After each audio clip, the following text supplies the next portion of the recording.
Se você está guardando as suas criptomoedas em uma carteira e você acha que está seguro, saiba que você não está. Inclusive, você está correndo um risco seríssimo de perder tudo. E o único jeito de se proteger é fazendo a custódia das suas criptomoedas do jeito certo e com a carteira certa. Então, se você não quer ter esse prejuízo, fica comigo até o final do vídeo.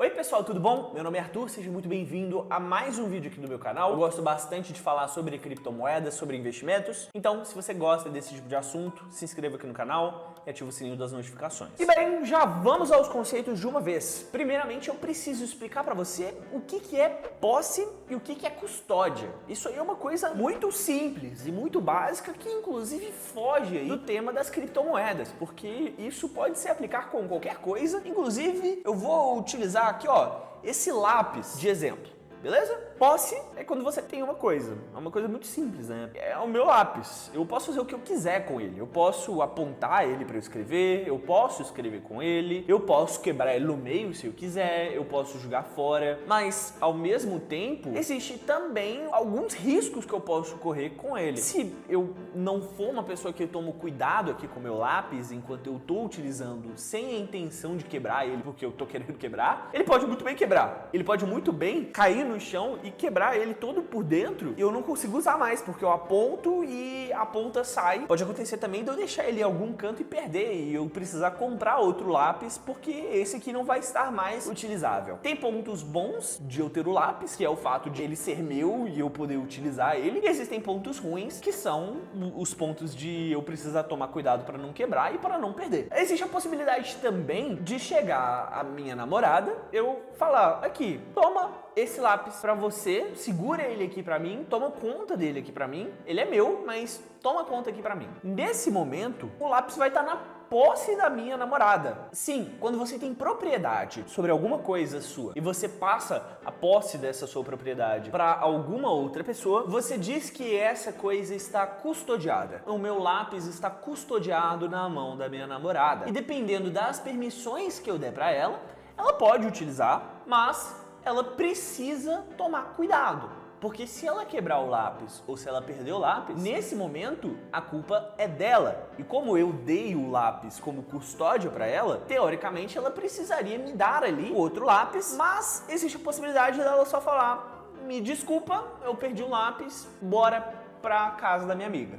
Então você acabou precisando ir num rolê e você perdeu o seu lápis, porque a outra pessoa quebrou. Você acabou correndo risco porque você confiou aquilo a outra pessoa. Eu tô usando esse exemplo de lápis aqui porque foi a coisa mais simples e palpável que eu consegui pensar nesse exato momento, mas isso aqui, na verdade, é um exemplo muito bom com o que acontece com as criptomoedas. Porque as criptomoedas são suas e elas podem literalmente ficar na sua mão. Quando você compra uma criptomoeda e você manda ela para a sua carteira, ela é sua. E nesse momento, você pode fazer o que você quiser com ela, mas você também tem que arcar com as consequências de ter a posse da sua criptomoeda. Por exemplo, eu posso mandar a minha criptomoeda para outras pessoas, eu posso usar ela para colocar em stake, eu posso pegar ela e guardar em algum lugar, eu posso pegar a minha carteira de criptomoedas e ir para outro lugar com ela. Então eu tenho todos os direitos aí de utilizar a minha criptomoeda como eu quero, mas também tem o problema de que se eu perder a carteira, eu perco as criptomoedas. Se eu enviar para um endereço errado,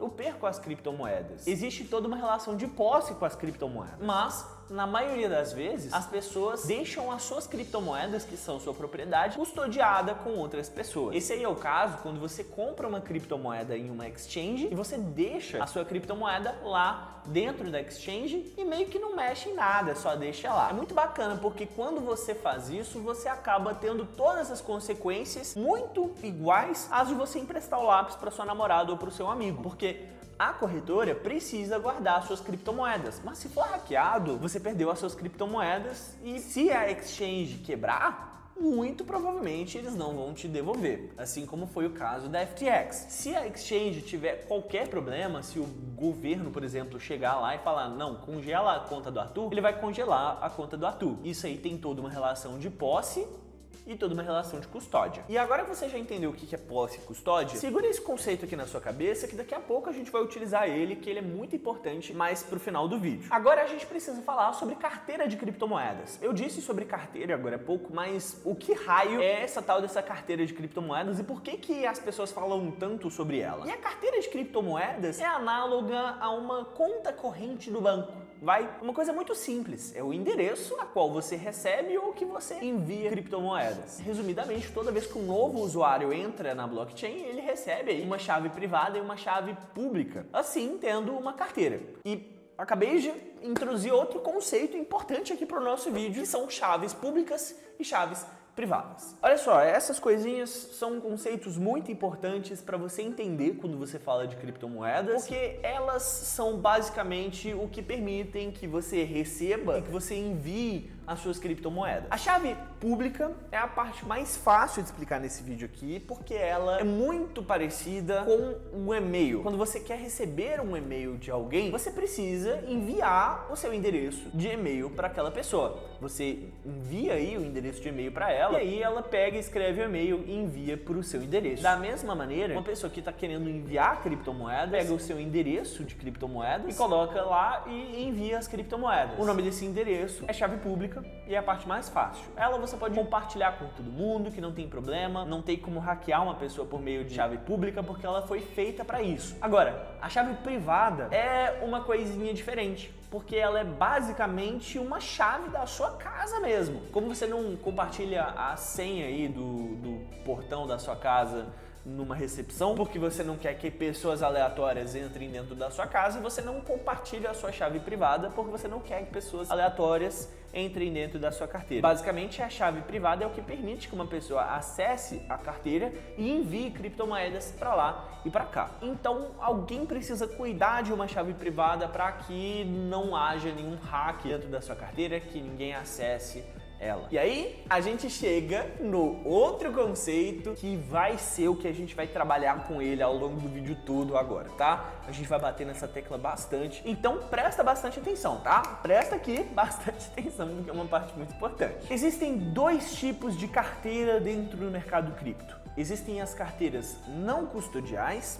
e existem as carteiras custodiais. O que é uma carteira não custodial? Carteiras não custodiais são carteiras em que você tem a posse completa da chave privada das suas carteiras. Ou seja, você está com a chave, ninguém mais está com a chave, você pode fazer o que você quiser com aquela chave, mas você precisa tomar os cuidados necessários para poder utilizar. Agora, a carteira custodial é uma carteira em que você não tem a posse da chave privada. Essa chave privada está com outra pessoa, e essa outra pessoa que vai deixar você entrar na carteira ou não, e que vai deixar você enviar um ativo ou não. E é muito fácil eu chegar aqui com uma ideia completamente feita e passar para você do jeito que eu acho que deve ser feito, porque geralmente as pessoas falam em vídeos no YouTube, inclusive eu já cometi esse erro no último vídeo que eu trouxe sobre carteiras aqui no canal. Infelizmente eu cometi esse erro de falar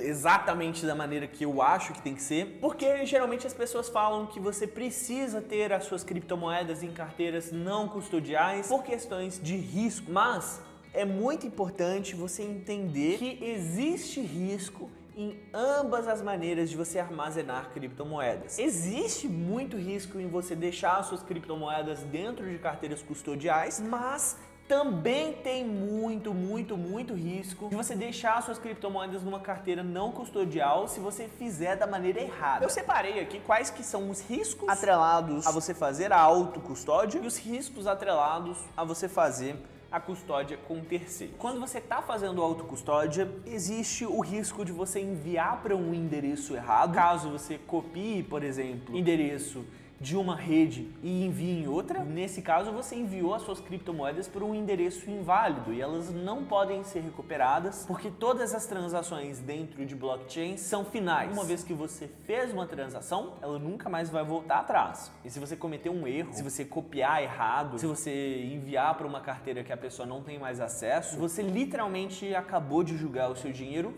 fora. Jogou fora. Não tem outra palavra mais leve para poder colocar aqui. Jogou fora. existe a possibilidade de você perder a senha, existe a possibilidade de você perder a chave privada, existe a possibilidade até de você perder a carteira em si. E na maioria dos casos, se você perder esses dados, você não pode recuperar o acesso às suas criptomoedas. Perdeu para sempre. Você já deve ter visto o caso aí de alguma pessoa que perdeu bilhões dentro de uma carteira de criptomoeda que não pode ser acessada. É porque essa pessoa perdeu o acesso à carteira, ou então perdeu a carteira literalmente. Poxa, não tem como recuperar. Perdeu. Existe a possibilidade também de você ser hackeado, existe a possibilidade de você vazar ou de alguma pessoa conhecida vazar informações sensíveis que façam você perder o acesso à sua carteira ou então outra pessoa ter o acesso à sua carteira e inclusive existe a chance de você ser roubado. Enfim, são várias fragilidades inerentes ao ser humano e inerentes ao indivíduo. Qualquer pessoa pode passar por esses problemas simplesmente pelo fato de que somos humanos e humanos podem errar. E também, humanos podem ser atacados, nós somos frágeis. Por outro lado, existe a possibilidade de você fazer a custódia com terceiros e isso aí também tem riscos altíssimos, tá? Esses riscos são todos atrelados ao fato de você estar confiando seu dinheiro a terceiros. Ou seja, esses terceiros podem te roubar, esses terceiros podem ser roubados, esses terceiros podem ser chantageados ou forçados a te roubar ou então a bloquear o seu dinheiro. Exemplo. Se por algum acaso a gente tem uma exchange que não está se portando muito bem e que está pegando fundos dos clientes para poder fazer trade, isso foi um roubo. Mas foi um roubo permitido, porque você deu a chave privada para essa exchange fazer isso, como foi no caso da FTX e da Alameda. Se o governo não está satisfeito com o jeito com que você deixou de pagar impostos, ou então se o governo não está satisfeito com alguma coisa de você, não sei, você é um criminoso, você praticou corrupção ou qualquer outra coisa, inclusive pode ser que você seja um mocinho. Poxa, imagina que você está sendo perseguido pelo governo pela sua opinião política, ou então que você está sendo perseguido pela sua raça, pelo seu povo, e o governo vai lá e manda uma exchange bloquear a sua conta. Eles precisam fazer isso, porque senão a exchange inteira vai ter problemas e a empresa não está muito preocupada em perder um cliente. Vale muito mais a pena perder um cliente do que perder todos os outros clientes que estão em operação com ela. Outro exemplo aqui foi o que aconteceu no caso da FTX também, que fundos dos usuários foram hackeados. A exchange também pode ser hackeada e os seus fundos podem ser roubados. Arthur, existem casos em que essas exchanges ou então algum outro órgão devolve as criptomoedas para o usuário? Existe, mas é bem raro e eu não contaria com a sorte, pessoalmente. Por outro lado, existem pontos positivos em ambos os jeitos de você guardar suas criptomoedas. Poxa, quando você faz a sua autocustódia, você tem acesso aí às suas chaves privadas, você tem a posse delas. Então, você pode fazer o que você quiser com as criptomoedas. Você pode checar e garantir a segurança você mesmo. E você também tem uma facilidade muito maior de possuir literalmente o seu patrimônio e transportar ele livremente na sua carteira. Poxa, é muito difícil você passar entre bordas aí com dinheiro. Então, com as suas criptomoedas, você consegue fazer isso, pelo menos na teoria. Por outro lado, você pode ser uma pessoa que não está muito querendo estudar a fundo, entender como você faz da maneira correta e você prefere dar para um terceiro que possivelmente vai ser mais competente que você. Indubitavelmente, quando você faz essa custódia com terceiros, você tem uma comodidade muito maior e, inclusive, você tem a possibilidade de ter retornos passivos com essas contas de rendimento, como era o caso da BlockFi que quebrou, como era o caso da Celsius que quebrou, mas também tem várias exchanges que provêm esses serviços. Óbvio, algumas delas já sofreram escrúpulos no passado? Sim. Uma delas está sofrendo escrúpulo hoje em dia? Sim, mas ainda assim são exchanges que têm esses serviços e que são das melhores que tem. Eu citei exemplos rapidamente de quais que são alguns modelos aí de carteiras custodiais e não custodiais, mas eu quero entrar mais no detalhe aqui para poder deixar claro para você o que cada categoria faz e quais são as características por trás delas. Para começar, nas categorias aí de carteiras custodiais, existem as contas de exchanges. Contas de exchanges vão ser literalmente a sua conta corrente dentro de uma corretora de criptomoedas. Algumas corretoras vão ter várias várias carteiras diferentes. Como no caso dessas corretoras maiores, a gente vai ter uma carteira spot, vai ter carteira de futuros, vai ter carteira de rendimentos, mas tudo são as suas carteiras aí dentro dessa exchange. Aí de exemplo a gente tem aqueles que eu citei anteriormente, tem Binance, tem BitGet, tem Coinbase, tem FTX, algumas horríveis, né, pô, a FTX quebrou, tem exchanges ótimas como Novadax, a própria BitGet. Existem também as contas de banco / apps de pagamento. Pessoalmente eu não gosto desses, mas você pode usar Nubank, você pode usar PicPay, você pode usar Mercado Pago para comprar ou vender criptomoedas. Existem também os ETFs, e ETF é um caso um pouco mais complexo, mas se você está no mercado de criptomoedas há algum tempo, você já deve ter ouvido falar. Inclusive, o topo do último mercado de alta foi marcado aí com o lançamento de um ETF de Bitcoin. ETF é uma sigla que significa Exchange Traded Funds, ou seja, é um fundo que tem as suas cotas livremente negociadas dentro de bolsas de valores. A gente tem ETFs na Bolsa de Valores do Brasil, a B3, a gente tem na Nasdaq, a gente tem na NYSE, a Bolsa de Valores de Nova York e diversas outras. Esses ETFs são basicamente fundos que vão replicar o desempenho de algum outro ativo ou então de uma cesta de vários ativos diferentes. Existem ETFs que investem em índices, como por exemplo o índice Bovespa ou então o índice S&P 500, que é o índice lá dos Estados Unidos. Existem ETFs que investem em ativos como petróleo, como ouro. Existem ETFs que investem em criptomoedas. Esse é o exemplo que eu quero trazer para vocês. E tem dois tipos de ETF. Tem o ETF Spot, tem o ETF de futuros. O ETF Spot é um ETF que literalmente compra aquele ativo, e quando você compra o ETF, você está comprando cotas de um fundo que tem aqueles ativos de verdade. Já o ETF de futuros é um ETF que investe dentro da categoria de futuros em determinado investimento ou grupo de investimentos. Nesse caso, o ETF não tem o ativo de verdade. Ele vai investir aí no movimento do ativo. A gente tem vários exemplos aqui no Brasil de ambos os tipos de ETF, como por exemplo Hash 11, QBTC, etc. Então são exemplos bacanas aí de ETFs e eles têm a característica aí, no caso dos ETFs, de ter uma empresa que é contratada e que está sendo responsabilizada por cuidar da custódia desses ativos. Existe também aí a possibilidade de você comprar um fundo de criptomoedas ou um trust de criptomoedas. O trust é basicamente um tipo de fundo também que funciona de uma maneira extremamente parecida com um ETF de spot, só que esse trust não é negociado aí abertamente em bolsa de valores. Essas opções aqui, pessoalmente, eu acredito que só são interessantes caso você esteja agindo em nome de uma instituição,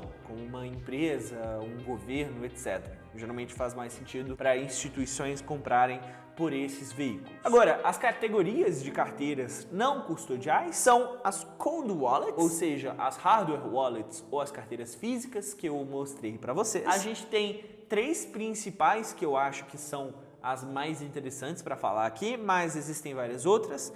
Tem a Trezor, que é pessoalmente a minha hardware wallet preferida, é que eu uso. Eu tenho uma Trezor Model T. Existem a Trezor Model One e a Model T. A Trezor Model One seria o modelo de entrada, é uma versão budget, uma versão mais barata. Ela tem todas as características de segurança da Model T, mas o material que compõe ela é um pouquinho mais barato, é mais composto de plástico, então é uma coisinha aí realmente que eles deram uma economizada nisso. E ela tem suporte a menos criptomoedas. A Model T tem suporte a praticamente tudo quanto é criptomoedas. Elas duas têm inclusive uma interação muito bacana com a Exodus, que é uma carteira que eu vou comentar aqui mais pra frente. E a Model T é o topo de linha, né? É o flagship dentro da Trezor. É como se fosse a linha S da Samsung, ou então a linha Note da Samsung, e aquelas linhas mais de entrada são o Model One. A gente tem a Ledger também, que é um dos modelos mais famosos, principalmente entre os brasileiros. Ela é bem mais popular do que a Trezor, pelo menos eu observo isso. A Ledger é aquela que parece com um pendrive. Ela tem Nano S, Nano X e tem a Ledger Stacks, que ainda não lançou, mas que é um modelo novo, ultra tecnológico. A Nano S é o modelo de entrada, a Nano X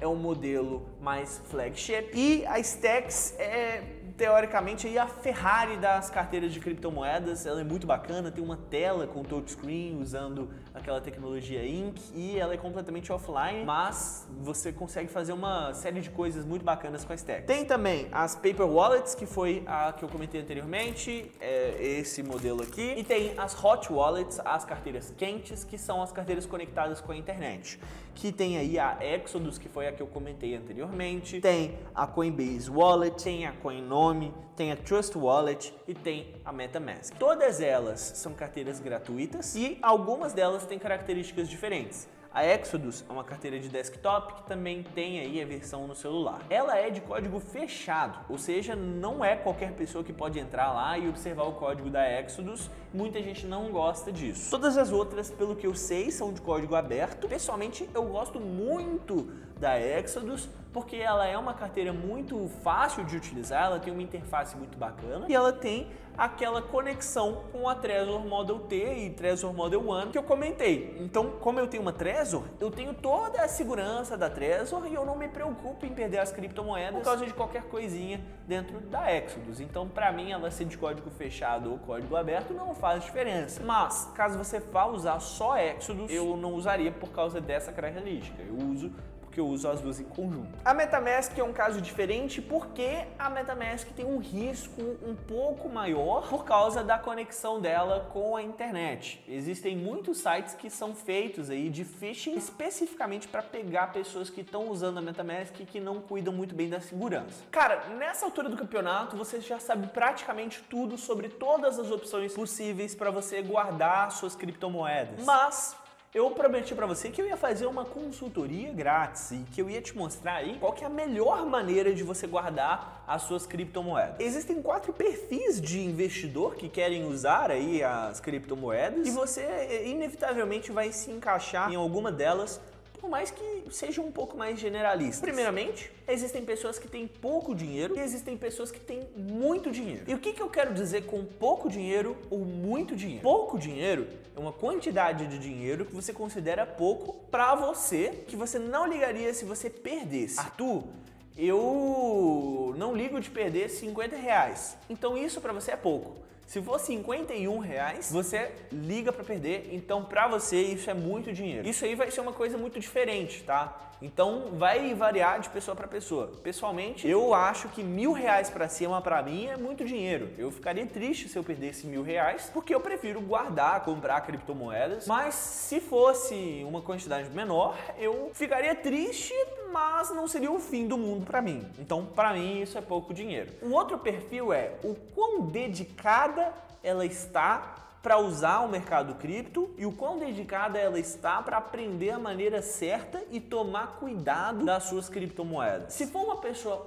pouco dedicada, existe um perfil para ela. Se for uma pessoa muito dedicada, existe outro perfil para ela. E o que significa pouco dedicada? Uma pessoa que quer comprar ou vender e esquecer e quer deixar para lá. Uma pessoa muito dedicada é uma pessoa que não liga de tomar os cuidados necessários. E esses cuidados nem são tantos assim. Nesse caso, a gente tem 4 perfis que são as pessoas que têm pouco dinheiro e pouco compromisso, as pessoas que têm pouco dinheiro e muito compromisso, as pessoas que têm mais dinheiro e pouco compromisso e as pessoas que têm mais dinheiro e mais compromisso. Se você é uma pessoa que está guardando pouco dinheiro, que você não ligaria, teoricamente, de perder, você está com pouco compromisso, você quer colocar lá e quer esquecer, quer deixar para lá, você não liga, cara, nesse caso, deixa aí em exchange, em bancos ou aplicativos de pagamento, ou então em ETFs e fundos mesmo. Para você, não vai fazer muita diferença e essas são as maneiras mais fáceis. Pelo método que você comprar, você deixa lá mesmo e esquece que você tá muito bem. Mas preciso deixar claro que nesse caso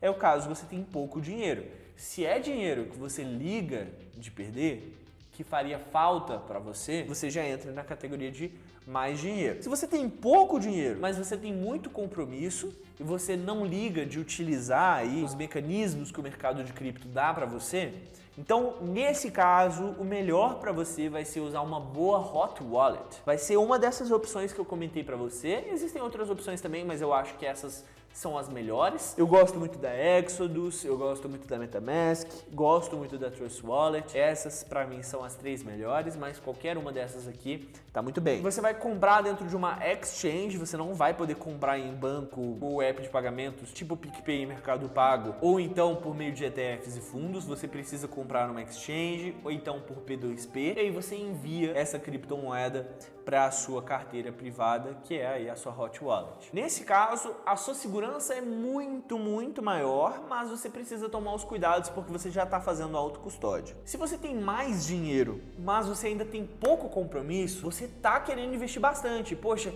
você está colocando dinheiro aí para sua aposentadoria dentro do mercado cripto. Pô, você trabalha muito, você tem filho, você tem seus hobbies, você não tá afim de ficar tomando conta, de tomar cuidado da sua segurança. Cara, nesse caso, o melhor meio para você ter criptomoedas vai ser por meio de ETFs, porque eles vão ter toda a regularização que a CVM exige, vão ter pessoas que foram contratadas para fazer essa custódia, e caso haja algum problema, a empresa responsável vai ser responsabilizada aí e muito provavelmente não vai ter problema para cima de você. Arthur, eu sou o último caso. Eu tenho uma quantidade de dinheiro que eu considero que é bastante, eu estou investindo por longo prazo no mercado cripto, e eu sou mais compromissado, eu não ligo para utilizar os métodos que o mercado cripto tem para mim. Eu estou disposto a fazer um investimento para poder guardar da melhor maneira as minhas criptomoedas. Cara, então, nesse caso, o melhor para você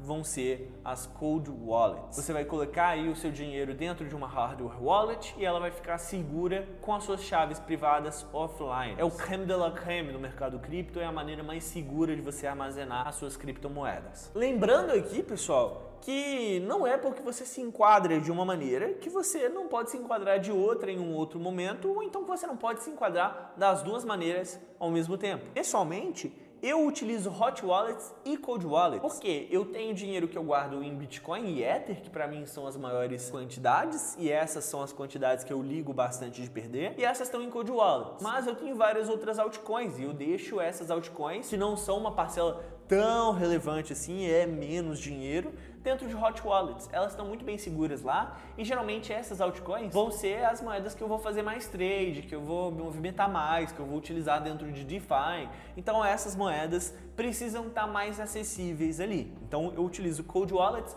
e Hot Wallets ao mesmo tempo. Que isso, eu acabei de falar muita coisa para você, mas ainda tem mais, porque eu quero de verdade que você tome cuidado com o mercado cripto, porque ele é mágico, mas ele tem muitos riscos. Existe risco em você fazer a custódia você mesmo, ou então em você deixar custodiado com terceiros. Existem riscos.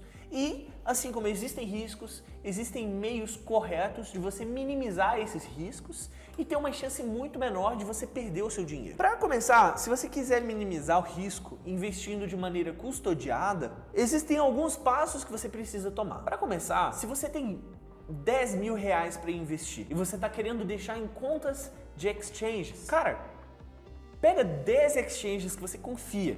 Ah, Arthur, não tem 10. Cara, pega 5 exchanges que você confia. Pessoalmente, as exchanges, por mais que uma seja melhor do que a outra, por mais que uma tenha mais produtos que a outra, no fundo, todas elas são praticamente iguais. Todas elas são muito parecidas mesmo. Então não faz muita diferença você ter esse dinheiro dentro de uma exchange, dentro de outra. E caso aconteça algum problema com uma exchange, como foi o caso da FTX, como é o caso de muita gente está tendo medo aí da Binance, você perde um pouquinho do seu dinheiro, você não perde a quantidade completa, tá? Então, essa é a primeira coisa que você precisa ter em mente. Use senhas geradas automaticamente por um gerenciador de senhas e guarde as suas senhas ou num papel que você vai guardar de maneira segura num cofre, em algum lugar que você tem certeza absoluta que você não vai perder. Ou então use um gerenciador de senhas que vai deixar segura as suas senhas e que você vai ter toda essa tranquilidade, essa vantagem. Quando você precisar de verificação para você entrar na sua conta, para você sacar criptomoedas, nunca use verificação de e-mail e nunca use verificação de telefone. Sabe quando chega aquele negocinho lá, manda o token dentro do e-mail e do telefone? Não usa esses caras. No máximo, usa um deles e um autenticador. Tem o Google Authenticator, é só você cadastrar lá e ele é 1 milhão de vezes mais seguro do que essas duas coisinhas. Porque assim você aumenta bastante a segurança da sua conta. E por fim, se atente às notícias do mercado cripto. Caso você esteja vendo que está tendo problema grave com a sua exchange, como foi o da FTX, a FTX ficou brigando ali nas notícias durante uns 5 dias antes de realmente bloquear o saque. Se você tivesse ficado atento nas notícias e você tinha dinheiro dentro da FTX, você poderia tranquilamente ter retirado esse dinheiro antes de dar ruim de verdade, porque você era uma pessoa que ficou atenta. Caso você esteja optando por fazer a custódia você mesmo das suas criptomoedas, você precisa tomar muito cuidado, principalmente com a segurança e também com você não cometer erros. Tome muito cuidado ao mover fundos, porque todas as transações dentro da blockchain são finais. Então, se você está movendo dinheiro de uma carteira para outra, checa muito bem se o endereço está correto, pega e faz um teste, pega esse endereço e manda 0,000001 centavo para poder fazer o teste, pergunta para a pessoa se chegou a quantidade indicada. Se a pessoa falar que sim, aí sim você manda para essa carteira que você já tomou cuidado de verificar com a quantidade inteira. Arthur, não quero pagar taxa fazendo isso, tá louco? Cara, melhor pagar R$50 de taxa no cenário mais absurdo de todos do que perder 20 mil reais, beleza? Então, faça assim o teste, faça assim a verificação, porque é muito melhor prevenir do que remediar. Tome muito cuidado para você não perder a sua chave privada, escreva ela em papéis e guarde ela em lugares seguros. Eu prefiro fazer várias cópias da chave privada e eu sou maluco mesmo. Tudo com muito sigilo e em lugares que eu tenho certeza que outras pessoas jamais irão ver. Outra coisa é você não compartilhar dados sensíveis com ninguém. Não compartilhe a sua senha, a sua chave privada com sua tia, com sua prima, com sua namorada, seu namorado, porque por mais que você confie, você ame essas pessoas, são humanos, e humanos podem cometer erros. Não estou dizendo que eles vão agir por má fé, e pode ser que hajam.